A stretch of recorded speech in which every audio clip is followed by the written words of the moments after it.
Yo, what's going on? What's going on? You already know. When I saw chapter 36 announced like 2, 3 days ago, bro, I was doing backflips. I could not believe it. It's funny because I had made a post on the Reddit saying, like the day before that, saying like I need chapter 36 immediately, and then Ishida just comes out with an announcement the day after. I'm like, hallelujah, chef's kiss.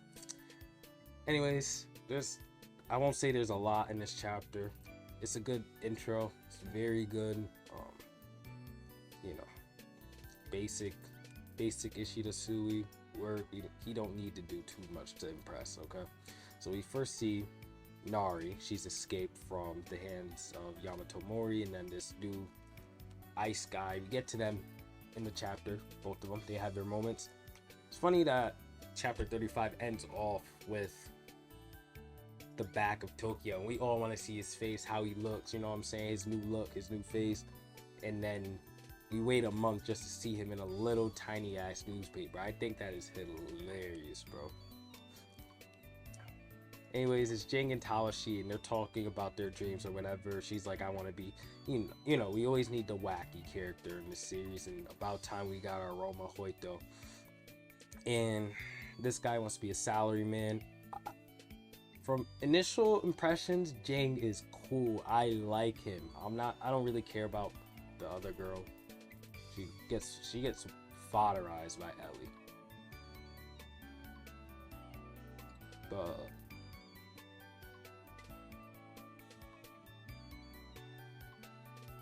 whew, just talking out, and they mention that they're subjects of Zoro. You know. Oh, I really liked. I think that his Choujin ability is awesome. So he's the modding Choujin. So basically, what I got from this chapter is that he can do anything with his body that would be considered a modification. So he can modify a watch, a rail gun, a mini gun. I wonder how his chaos state would be. I think that's top 5 coolest Choujin abilities in the series. So you can see how versatile his fighting style is and how amazing his choreography is in this chapter. I love the fight between him and Azuma. And then the girl, insect user's been getting whooped in manga. Let's just say that. So he hijacked the plane. I don't know why Zoro's subjects. Oh yeah. I guess Zoro's subjects like to hijack planes and kill everybody on them so they can get more children, more people to like turn into children.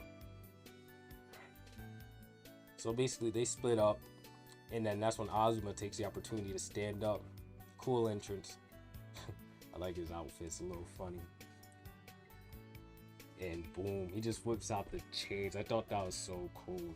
So you notice he has the lion belt on as well. I wonder if that'll be a part of like his moveset as he grows too. It's still hard to identify what exactly Azuma can do. I mean, he can use iron and things of that nature, but he's called the Moon Beast. I personally think that he can do more than iron in the end. I believe that since he is the Moon Beast, his power correlates to what kind of moon that they will have. Like if it's a full moon, he'll be able to do more with his ability and whatever. So anyways, we see the fact he's deflecting bullets casually and he slices off Jiro's hand quite quickly. And then, they get into the fights. I've noticed that Ishida's fight choreography has improved very well. Like, I'll be straight up.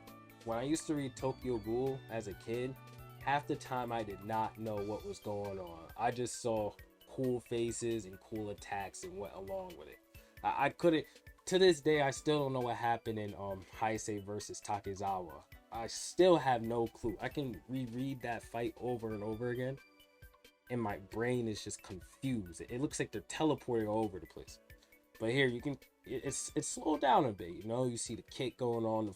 You see he's on the ground and he rolls up, he modifies his thing.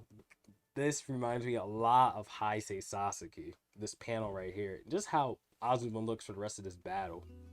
He has like that kind of stoic Squad Zero face going on. I'm sorry I make so many references to Tokyo Ghoul, but that's my favorite series ever, and to see that you get something like it, but even better, just puts a smile on my face. And I'm an adult reading this now. I used to read Tokyo Ghoul when I was like 13, 14, but now that I'm an adult and can read this series, I can see some of these things a lot better than I could 6, 7 years ago. It makes me very happy. Anyways, back to the chapter. So Azuma's very like renowned as well. I guess he has a title now. Let me go into my notes. I took a note of that actually. Oh, he's Yamato Mori's promising hope, and he's well renowned. And I guess Jing is too from the tower because they know of each other. Although this is the first time they're meeting. Anyways, we skip to the girl with the insect Choujin, and Ellie's up there. And now Ellie's fighting like a Logia from One Piece. Like she looks so cool. She just knows what she's doing now. You can really see that Ellie's found her stride, and she's no longer just spamming the same attack over and over and praying for the best. You know, she's learned evasive maneuvers, defensive maneuvers, counters. She knows how to steal abilities. She has control over that. And her hand-to-hand combat's something now. She actually has hand-to-hand combat. She's able to effortlessly parry all of these attacks. They've grown a lot from a year. You know what I'm saying? They damn near changed their entire movesets. So she just effortlessly puts this girl down. So you can, I don't know if she's just, I don't know if Ellie and Azuma are on the same level now, but the girl's just weaker than this guy, because this guy actually puts up a very good fight. Or what? I don't know. That's why she wasn't too impressive to me. She got whooped in like 4 pages. She barely put up a fight against Ellie. Now, back to Heise and Jiro. He is just, he is so versatile with his ability. Like if I could be any Choujin in real life, that's what I would want to be. I could do so much with that shit. He can basically be a one-man army. I'm surprised he doesn't put on armor on himself. I mean, armor could be a modification to his body, right? Anything possibly could be. So he's like doing hand-to-hand combat, shooting. Then he shoots the bullet with the strings. That was fire. You can do a lot with that ability, you know? It's such a cool ability to have. And to have in a series as well. Surprise like a low, I don't know if he's like a low-level villain, but surprise as a villain has that. But Azuma tricks him. Azuma's battle IQ is off the charts, so of course he had a play in there. They captured both the women then. Guess who finally comes back?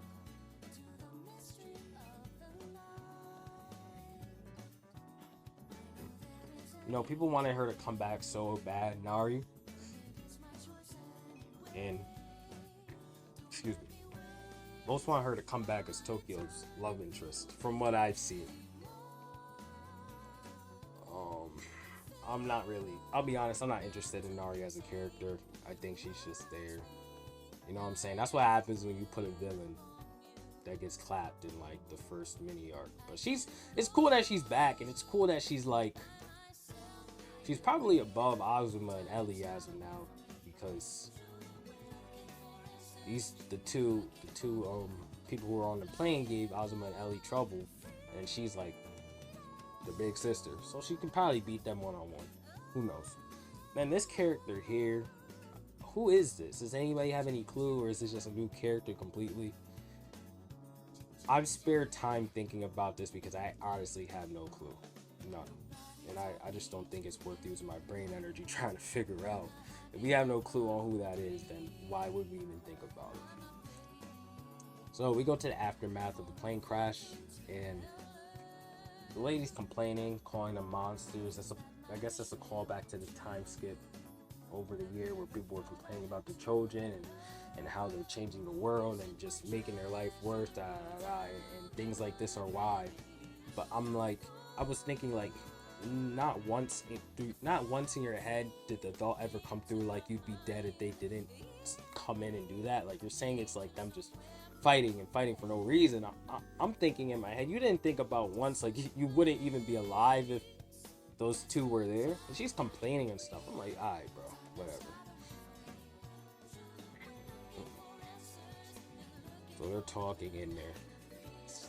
Basically bring up Tokio. He looks so much like he looks like a combination of Heise and Simon. Especially like Simon in this last panel where he's like, Tokio? Iwato's hero? This dude became a hero. He's got his newspapers all over the span of 1 year. And it's just funny because at the beginning of the series, he had no clue what he wanted to do with himself. Bro had no purpose, no motivation, nothing. And it's crazy how much a year could change you. And bro, a year can change anybody like this. This is another reason why the series resonates so much with me. I was at dinner with one of my fathers, like with my family, right? My father was there, all that. But he has a friend who's like very successful and rich. I come from a good background. So my father is he has money, but this friend is like very, very rich, like much above my family and my father. So he said to me yesterday, like, my aura's changed in the last year, like you become a completely different person from the last time I saw you. And it didn't remind me of this, but now that I'm reading this, it reminded me of what he said. It's the other way around. And I don't know, I just wanted, it makes me really think and reinforce the fact that, bro, like, a year can really change your life. Like, and this story is telling you the same thing. You can really, honestly, you can be at the bottom of the barrel and become a millionaire in a year. It just depends on what you do with it, you understand?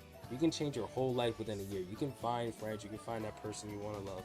You can find a purpose, a motivation, a goal. Your whole life can change in a year, and I love that the story really says this about Tokio. Think about in the context of the story where Tokio was in chapter 1 and where he is now. You know what I'm saying? At the beginning of the series, even the readers were looking at Tokio like, bro, this kid's just like the original Kaneki. He's, you know, I hope he does something interesting. At least I saw a couple people saying like, he's not that interesting, Chapter 36, context of 1 year in the story, he's this hero. We're all excited to see him. We see him meditating on a mountain like some Herculean god. It's changed. And I like that. You know, that's a very important message to give to your readers. Anyways, besides that, let's move on from that rant or talk or whatever. We get back to the GOAT, Chandra Hume. Now, I wasn't very fond of Chandra in my first read, but I reread the series a couple of times, and now he's one of my favorite characters. Makes me funny to see. It's funny that he's here. Makes me funny to see. What is that? Anyways, it's funny to see that he's back. And the parallels in this part of the chapter had me cheesing because you already know what's about to happen. He's wandering. He was on the plane and he got saved by Ellie. Whereas last time he tried to kill Ellie on the plane with his smoke ability. When she didn't have a smoke ability, now it's the other way around. Now she's here, she sees him, and guess what she does? Boom. Oh, sorry, I forgot to mention the context that Ellie saw Chandra on the passenger list, and that's why she went out to look for him. So now she's chasing him. You already know what had to be put in here, the scooter. He's just flying, and, you know, he's really getting away from her like she was getting away from him. And she says, you're pretty good at this.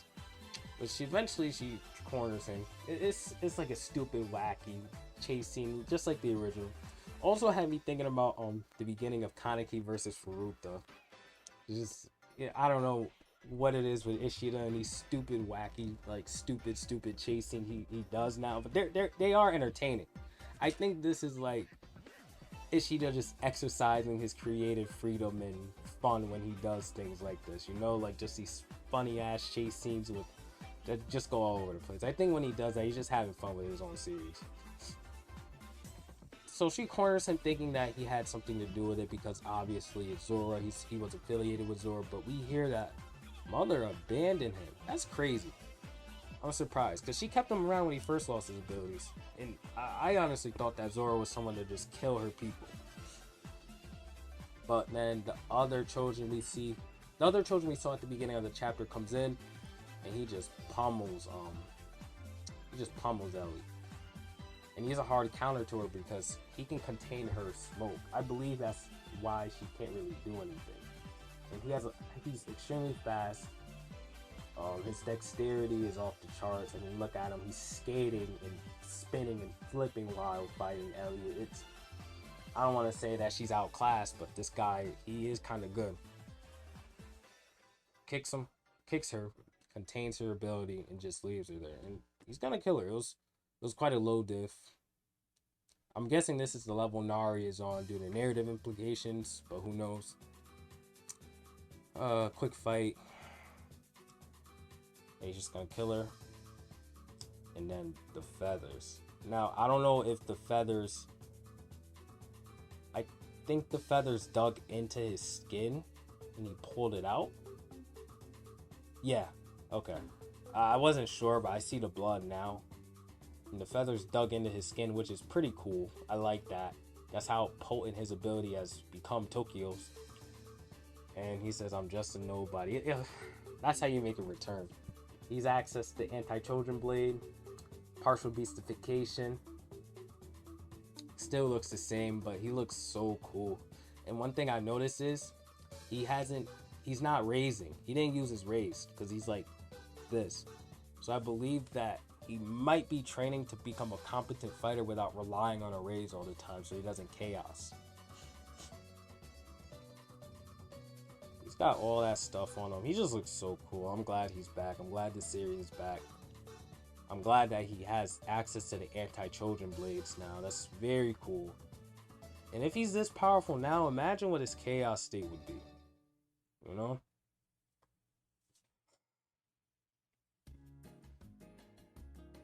I do wish that Azuma was more in the chapter, but we'll get more of him later on.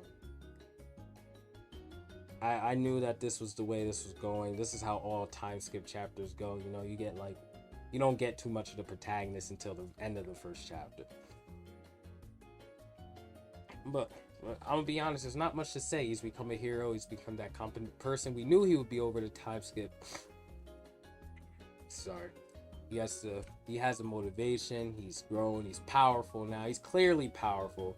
He has one wing out and an anti-Choujin blade accessed in his base. He doesn't even have to beastify to access the Choujin blades, which says a lot. Very proud of him. Very happy. And this is what a year can do. I'm not saying you'll become a Choujin in a year, but you can change yourself in a year. And I think Choujin X does an amazing job at exemplifying that. That'll be all for my review today. I should be having a video on Tokio himself coming out soon. Not sure when, probably like next 2-3 days. I'm gonna be more active on the channel now because I'm not traveling as much anymore. So yeah, look forward to that. Anyways, if you took the time to listen to this, thank you so much. Have a great day. Take care, and I'll see you in the next chapter. Hopefully, please don't make me wait a month for this. But if I have to, I'll just make more videos on characters specifically, right? There's so many characters in this series already.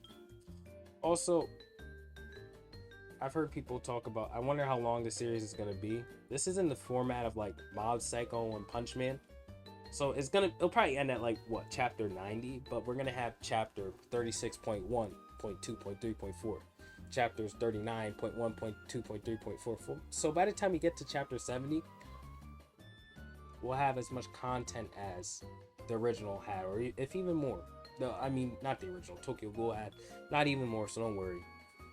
Anyways, again, now I'm really going to conclude. If you listen to this, thank you so much. Have a great day. Take care, and I will see you guys in the next one. I have plans for videos coming out, so please stay tuned. Thank you.